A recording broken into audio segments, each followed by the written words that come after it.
नमस्कार. आपल्याला 100% वृत्त या टॉपिक मध्ये परीक्षेला प्रश्न विचारला जातो की अभंगाचे किती प्रकार पडतात. तर लक्षात ठेवा, परीक्षेला आपल्याला या ठिकाणी एक मार्काचा प्रश्न येईल की अभंगाचे मुख्य या ठिकाणी बाळांनो 2 प्रकार पडतात. एक म्हणजे मोठा अभंग आणि दुसरा म्हणजे काय रे, लहान अभंग.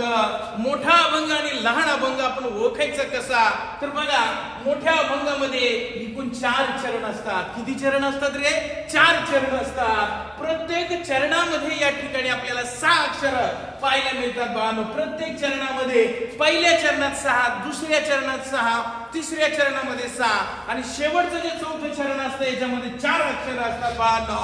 आणि दुसऱ्या चरणात आणि तिसऱ्या चरणामध्ये शेवटच्या अक्षरात आपल्याला या ठिकाणी यमक पाहायला मिळतात. हे आपल्याला या ठिकाणी पाहायचं बाळांनो.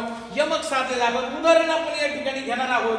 उदाहरण काय बघा, सुंदर ते ध्यान उभे विटेवरी करकटे